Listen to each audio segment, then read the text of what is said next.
Weekend നൂലുകെട്ടിൻ്റെ ഷോപ്പിങ്ങിന് ഇറങ്ങിയതാണ് ഞങ്ങൾ. വൈകുന്നേരത്തോടുകൂടെ HSRലെ കല്യാൺ ജ്വല്ലേഴ്സിലേക്കാണ് ഞങ്ങൾ പോയത്. മോൻ നല്ല ഉറക്കമായിരുന്നു. ബേബിയെ വീട്ടിൽ ഏൽപ്പിച്ചിട്ടാണ് വന്നിരിക്കുന്നത്.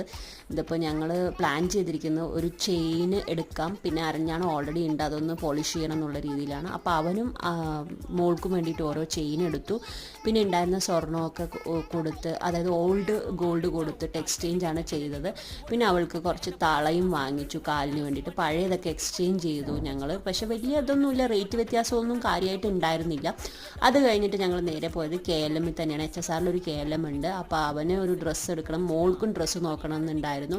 അവൾക്ക് പറ്റിയ പട്ടുപാവാട സെറ്റ് അങ്ങനത്തെ ഒന്നും കിട്ടിയില്ല. അവന് മുണ്ടും ഷർട്ടും എടുത്തു, എനിക്കൊരു സാരിയും ബ്ലൗസും എടുത്തിട്ടുണ്ടായിരുന്നു. ഒരു ചെറിയ ഷോപ്പിങ്ങിൽ, പക്ഷെ അതിന് തന്നെ 2-3 മണിക്കൂർ എടുത്തു കേട്ടോ. വരാൻ ട്രാവലിന് തന്നെ ഓരോ മണിക്കൂർ എടുത്തു. വേഗം എല്ലാം ചടപട ചെയ്തിട്ടൊരു ഷോപ്പിംഗ് ആയിരുന്നു ഇത്. രാത്രി 9 മണിയോടെ തിരിച്ച് ഞങ്ങൾ വീട്ടിൽ